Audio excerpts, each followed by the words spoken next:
हमारी YouTube channel पर आप सभी का स्वागत है और हमारी तरफ से आप सभी को राधे राधे, जय श्री राम। और आज हम आगे के दोहे कंप्लीट करेंगे। कल हमारे 35 दोहे हो गए थे। आज के वीडियो में आगे के 5 दोहे और पढ़ेंगे।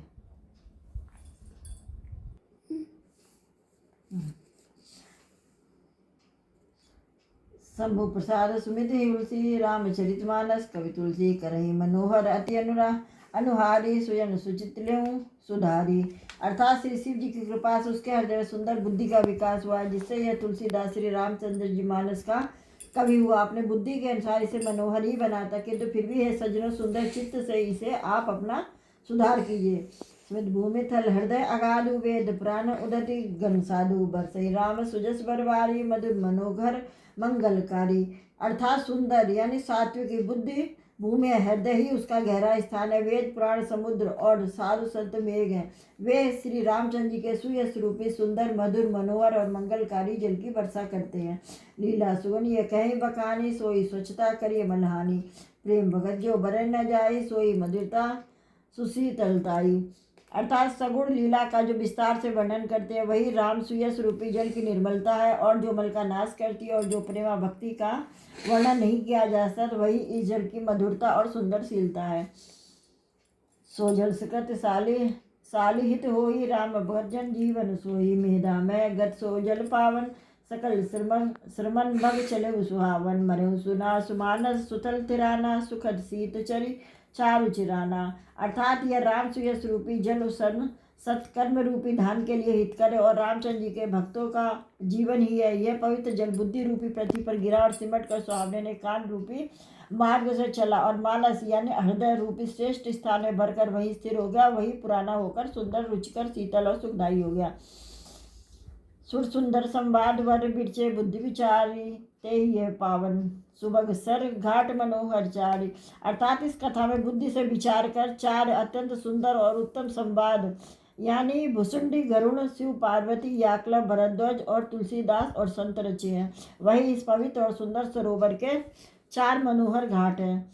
सप्त प्रबंध सुभग सोपाना ज्ञान नयन निर्खत मन माना। रघुपति महिमा अगुण अबाधा वर्णव सोई बर बागरी अगाधा।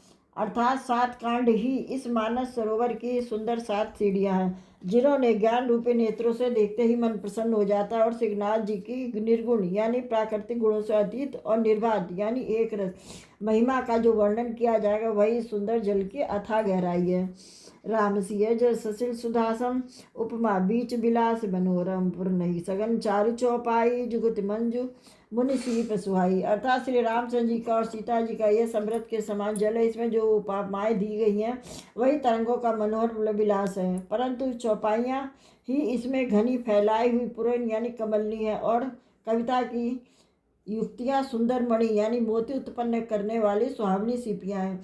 छंद सोरठा सुंदर दोहा सुई बहुरंग कमल कुल सोहा। अर्थ अनूप सुभाव सुभाषा सोई पराग मरकंद सुभाषा। जो सुंदर छंद सोरठे और दोहे हैं वही से बहुरंगे कमलों के समूह सुशोभित है। अनुपम अर्थ ऊंचे भाव और सुंदर भाषा ही पराग पुष्परज मरकंद पुष्परस और सुगंध है। सुखद पुंज मुंजल अलिमाला ज्ञान विराग विचार बराला। अति अवरेव कवति गुण जाति मीन मनोहर ते बहुमाती। अर्थात सत्कर्मों यानी पुण्यों के पुंज भौरों की युक्त पंक्तियाँ ज्ञान वैराग्य और विचार हंस कविता की ध्वनि सको वकोक्ति गुण और जाति ही अनेकों प्रकार की मनोहर मछलियाँ हैं। अरथ धर्म कामाद किचारी के विज्ञान विचारे नवरस जब तब जोग विरागा ते सब जलचर तारु तड़ागा। अर्थात अर्थ धर्म काम मोक्ष ये चारों ज्ञान विज्ञानी विचार के गहना काम के 9 रस जप तप और योग वैराग्य प्रसंग ये सभी सरोवर के सुंदर जलचर जीव हैं। शुक्र साध नाम गुण गाना ये विचित्र विहग समाना। संत सवा दिशा वराई श्रद्धा ऋत बसंत समगाई। अर्थात सुकृति यानी पुण्यात्मा जन के साधुओं के और श्री राम नाम के गुणों का ज्ञान ही विचित्र जल पक्षियों के समान है। संतों की सभा ही सरोवर के चारों ओर की अमराई यानी आम की बगीचा और श्रद्धा बसंत ऋतु के समान कही गई है। मगर निरूपण विविध विधाना क्षमा दया दमलता विताना संयम नियम फूल बन ज्ञाना हरिपद रति रस वेद बखाना। अर्थात नाना प्रकार के भक्ति का निरूपण और क्षमा दया तथा दम इंद्रिय निग्रह, लताओं के मंडप है और इनका मन निग्रह। यम यानी अहिंसा, सत्य, अस्तेय, ब्रह्मचर्य और अपरिग्रह। नियम यानी सोच, संतोष, तप, स्वाध्याय और ईश्वर परिधान ही उनके फूल है। ज्ञान फल है और श्री हरि के चरणों में प्रेम ही इस ज्ञान रूपी फल का रहस्य, ऐसा वेदों ने कहा है। और वो कथा अनेक प्रसंग है। तेईस सुखपिक बहुबरन विहंगा। इस रामचरितमानस और भी जो अनेक प्रसंगों की कथा है वे ही तोते, कोयल आदि रंग बिरंगे पक्षी हैं। पलक वाटिका बागवन बुंग सुभंग विहारु माल सुमन स्नेह जल सींचत लोचन चारु। अर्थात कथा में जो रोमांच आता है वही वाटिका, बाग और वन है और सुख बहुत होता है, और जो सुंदर पक्षियों का विहार है। निर्मल मन ही माली है और जो प्रेम रूपी जल से सुंदर नेत्रों द्वारा उनको सींचता है। जो गावई यह चरित समारे ते ताल चतुर रखवारे।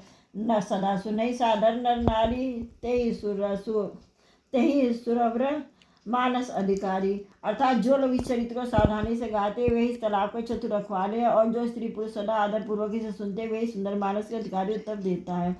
जो अब सही बग का गए यही सर निकट न जाई, अब आगा संबुक बेक बस बेकर सेवार समाना, यह न विषय कथा रसनाना। अर्थात जो अति दुष्ट और विषयी है, अभागे, बगुले और कोई है जो इस सरोवर के समीप नहीं जाते, क्योंकि यहाँ यानी इस मानस सरोवर में घोगे, मेढक और सेवार के समान विषय रस की नाना कथाएं नहीं है। तही कारण आवत ही हारे कामी काक बलाक बिचारे, आवत यही सर अति कठिनाई राम कृपा बिनु आई न जाई। अर्थात इस कारण बेचारे कौए और बगले रूपी विषय लोग यहाँ आते हृदय में हार मान जाते, क्योंकि सरोवर में आने की कठिनाइयाँ बहुत। श्री रामचंद्र जी की कृपा यहाँ नहीं आया जाता है। श्री रामचंद्र जी की कृपा के बिना यहाँ नहीं आया जाता है। कठिन कुसंग कुपंत कराला, तिनके बचन बाद हरि ब्याला। ग्रह कारण ना जाना जंजाला, ये तय दुर्गम बेल विशाला। घोर कुसंगी भयानक शैल विशाला, यानी अर्थात घोर कुसंग ही भयानक बुरा रास्ता। यह कुसंगियों के बचन ही बाघ, सिंह और सांप है। घर के काम काज और गृहस्थी के भांति भांति के जंजाल है। अंत दुर्गम और बड़े बड़े पहाड़ है।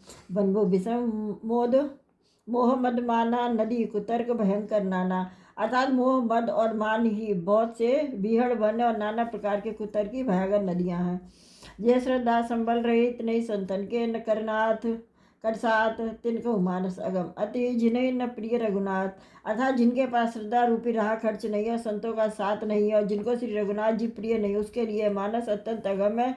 अर्थात श्रद्धा, सत्संग और भगवत प्रेम के बिना कोई इसको नहीं पा सकता।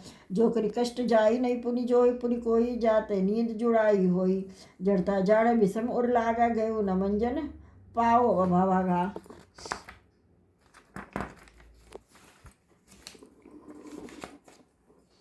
अर्थात कोई मनुष्य कष्ट उठाकर वहाँ तक पहुँच भी जाए तो वहाँ जाते जाते उसे नींद रूपी जूड़ी आ जाती है। हृदय में मूर्खता रूपी बड़ा कड़ा जाड़ा लगने लगता था, जिससे वह वहाँ जाकर भी अभागा स्नान नहीं कर पाता। कनजारी सर मज्जन पाना प्रिया वही समेत अभिमाना, जो बहोरी कुछ पोछने आवा सर निंदा करिताई भुजावा। अर्थात उस सरोवर में स्नान और उसका जलपान तो किया नहीं जाता, वह मान सहित लौट आता और फिर भी उसे कोई वहाँ के हाल चाल पूछने आता, वह अपने अभाग्य की बात न कहकर सरोवर की निंदा करके उसे समझाता। सगल भिन्न व्यापी नहीं ते ही, राम से कृपा बिलो कही जे ही। सोई सादर सर मज्जन करई, महाघोर तरह ताप नजरही। यह सारे विघ्न उसको नहीं व्यापते, बाधा नहीं देते। जिसे श्री रामचंद्र जी सुंदर कृपा की दृष्टि से देखते वही आदरपूर्वक सरोवर में स्नान करता है और महान भयानक ताप से यानी आध्यात्मिक, आदि दैविक और आदि भौतिक तापों से नहीं जलता है। ते नरियतर सर तजई न काऊ, जिनके रामचरित भलभाऊ। जो नाई चय एहि सर भाई, सो सत्संग करऊ मन लाई। अर्थात जिसके मन में श्री रामचंद्र जी के सुंदर चरणों में सुंदर प्रेम है, वह सरोवर को कभी नहीं छोड़ते हैं। हे भाई, जो इस सरोवर में स्नान करना चाहे वह मन लगाकर सत्संग करे। इस असमानस मानस चक्षाई, भई कवि बुद्धि विमल गाई। हृदय आनंद उछाऊ, अमगे प्रेम प्रमोद निबराहूँ। ऐसे मानस सरोवर को हृदय के नेत्रों से देखकर उसमें गोता लगाकर कवि की बुद्धि निर्मल हो गई है। हृदय में आनंद और उत्साह भर गया है, प्रेम तथा आनंद का प्रवाह उमड़ गया है। चल सुबह कविता सरितासो, राम विमल जल भरतासो। सरजू नाम सुमंगल मूला, लोक भेद मत मंजुल कूला, अर्थात जिससे वह सुंदर कविता रूपी नदी बह निकली है, जिससे श्री राम जी का निर्मल यश रूपी जल भरा है। इसका नाम सरयू है, जो संपूर्ण सुंदर मंगलों की जड़ और लोक मत और वेद मत इसके दो सुंदर किनारे हैं। नदी पुनीत सुहास सुमानस नंदनी कलिमल तृण तरु मूल निकंदनी, अर्थात यह सुंदर मानस सरोवर की कन्या सरयू नदी बड़ी पवित्र और कलयुग के छोटे बड़े पाप रूपी तिनकों और वृक्षों की जड़ से उखाड़ फेंकने वाली है। श्रोता त्रिविध समाजपुर ग्राम नगर धूकुल संत सभा अनुपम अवध सकल सुमंगल मूल, अर्थात 3 प्रकार के श्रोताओं का समाज ही इस नदी के दोनों किनारों पर बसे हुए पूर्वे गांव और नगर है, और संतों की सभा इस शुद्ध मंगलों की जड़ अनुपम अयोध्या जी है। राम भगत सुर सही जाही मिली सुकीरत सरज सुहाई साजस सानुज राम समरजस पावन मिले महानद सुवन सुहावन, अर्थात सुंदर कीर्ति रूपी स्वामी सरयू जी की राम भक्ति की रूपी गंगा जी में जामली छोटे भाई लक्ष्मण से श्री राम जी के युद्ध का पवित्र यश रूपी सुहावना मानस सोन उसमें आ मिला। जुग बीज भगत देव धारा सोहत सहित सुबिरित विचारा त्रिविध ताप त्रासक्ति मुहानी राम स्वरूप सिंधु समूहानी, अर्थात दोनों के बीच भक्ति रूपी गंगा जी की धारा और वैराग के सहित शोभित हो रही है। ऐसे 3 तापों को डराने वाली है तिम्हानी नदी राम स्वरूपी समुद्र की ओर जा रही है। मानस मूल मिरी सुरी सुर सुरी सुरत सुजन मन पावन करही, बिच बिच कथा पिवी विचित्र विभागा जन सरि तीर तीर वन भागा, अर्थात इस कीर्ति रूपी सरयू का मूल मानस श्री रामचरित है। यह राम भक्ति रूपी गंगा जी में मिली है, इसलिए यह सुनने व सज्जनों के मन को पवित्र कर देगी। इसके बीच बीच में जो भिन्न प्रकार की विचित्र गाथाएं हैं वही मानव नदी तट के आसपास के वन और बाग है। उमा महेश विवाह बराती तेज जलचर अनगिन बहु भांति, लघु जन्म अनंत वैद्य बधाई भवर तरंग मनोहरताई, अर्थात श्री पार्वती जी और शिव जी के विवाह बराती इस नदी में बहुत प्रकार के असंख्य जलचर जीव है। रघुनाथ जी के जन्म की आनंद बधाइयाँ है। इस नदी के भंवर और तरंगों की मनोहरता है। बाल चरित चौबंधु के बनज विपुल बहुरंग नृप रानी परिजन सुकृत मधकर बार व्यंग, अर्थात 4 भाइयों के जो बाल चरित वही इसमें खिले हुए रंग बिरंगे बहुत से कमल है। महाराज श्री दशरथ जी तथा उनकी रानी और कुटुंबियों के सत्कर्म यानी पुण्य ही उम्र भर है। भाई आज के 5 दोहे कंप्लीट हो गए, यानी हमारे पूरे मिलाकर दोहे आज 40 हो गए। अब अगले वीडियो में आगे के दोहे पढ़ेंगे। रामचरितमानस में यानी रामायण में जो भी हम दोहे पढ़ रहे हैं, अगर आपको पसंद आते हैं तो हमारे चैनल को सब्सक्राइब कीजिए, कमेंट करिए और हमको बताइए कि हमारी पढ़ी हुई रामायण आपको कैसी लग रही है, और सब्सक्राइब जरूर करिए।